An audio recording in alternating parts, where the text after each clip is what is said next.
This is a CBS News Miami special report. Indeed it is. This is a CBS News Miami special report. I'm Betty Nguyen. So we just heard from President Trump on the capture of Venezuelan President Nicolas Maduro. Let's run through some of the top points that he made.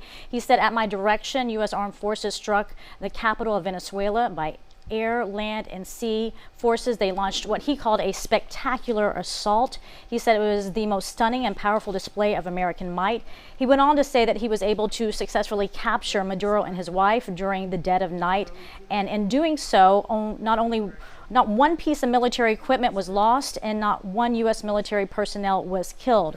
He went on to say, and this was a major headline out of his press conference, is that we, the U.S., will be running the country until we have safe, proper transition in place. He went on to say, we cannot take a chance that someone else will take over Venezuela. Again, he reiterated, we are going to run it. He says that they're going to do so by having the U.S. oil companies go into Venezuela and fix the infrastructure and start getting the oil pumping in the country. He says this will secure America's space in the Western Hemisphere, and it shows their might as a new power.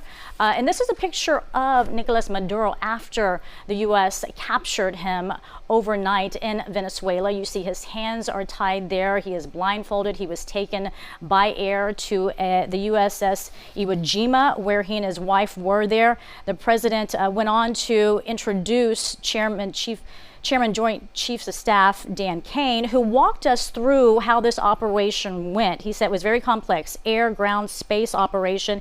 He started out explaining that at 10:46 Eastern, President Trump ordered the military to move on this. By 1:01 a.m., they arrived at Maduro's compound.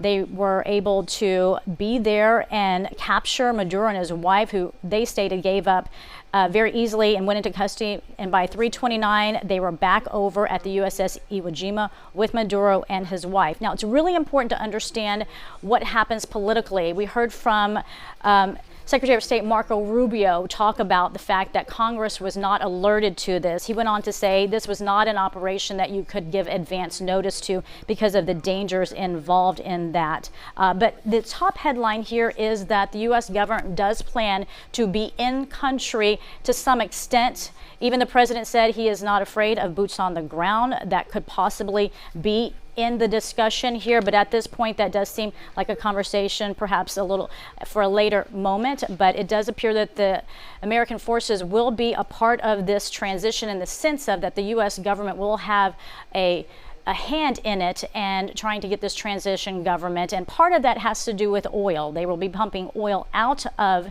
Venezuela. He says the U.S. oil companies will be footing the bill for this. The American government will be reimbursed. And he also says that Venezuelans who were harmed by all of this will be reimbursed as well. So let's get you over to Steve Majiri. He is at El Rapazo in Doral, where we are seeing Venezuelans celebrating all morning long. And Steve, I want to understand if they've had a chance to hear what the president said just moments ago and what their reaction is. Yes, Betty, people were listening to President Trump's address on their phones, going online, and people are still really just sinking in the fact that Nicolas Maduro has been removed from office. But this has given them sort of a picture about what's next. And so we're joined now by Gabriela, whose family is from Venezuela. Thank you for joining us. So the president said that essentially the U.S. government's going to be running Venezuela for now. Do you think that's the right move? Well, I mean, we have been waiting to have, a movement go to Venezuela, and President Trump is leading that.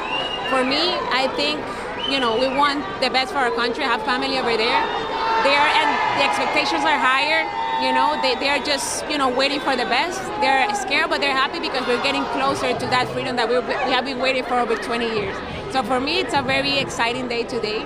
I have a daughter that I haven't been able to get over there, and have been able to go to Venezuela about 9 years already.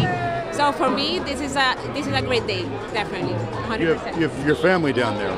What does this mean for them? Well, I mean, they are seeing a light. We have been waiting for this, the elections. You know what happened in the elections, and it was very frustrating for all of us. But now we are seeing some light, and we hope that what's happening next is going to be the best for the people over there and for our country as well, definitely. We also heard the president say that he's going to have U.S. oil companies pump billions of dollars into improving the infrastructure. We know how big the oil reserves are in Venezuela. What do you think that could do for the economy, having oil companies go down there? Well, the economy now it's very, very deteriorated as well. I mean, the inflation it's crazy. They're starving over there. So for the president to go there and just try to fix the infrastructure, I think it's going to be positive for sure. Okay, thank you so much. Really appreciate it. And again, people have been out here since early this morning, ever since the news broke overnight about Nicolas Maduro being removed from power. So now a lot of the people here have a better idea of what's next after learning that as of this morning, the president of Venezuela has been removed. Betty? All right, Steve, thank you. I want to take you now to the Versailles Cuban restaurant in La Havana. The Cuban community is standing in solidarity with the Venezuelan people. There are about 40 people out there at the moment, but you will remember how this looked when Fidel Castro died. So we did, in fact, see Congressman Carlos Jimenez there just moments ago. And this morning, we have been hearing from local leaders on the capture of Nicolas Maduro. Here's what Congressman Jimenez told us earlier this morning when pressed about Maria Corina Machado and the future of Venezuela.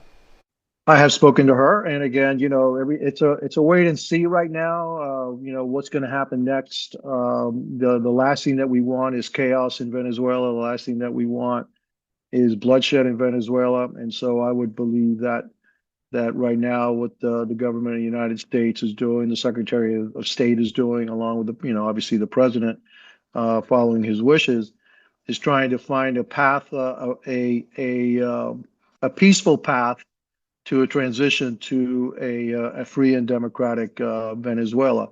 What that looks like, I'm not privy to. It's a complicated issue, but I can't believe that we are going to remove one narco-terrorist dictator and replace him with another narco-terrorist dictator. I think the only path forward, some way, somehow, is to get to, if it's not the installation of the government that was elected a year and a half ago, is with some quick way to have elections in Venezuela.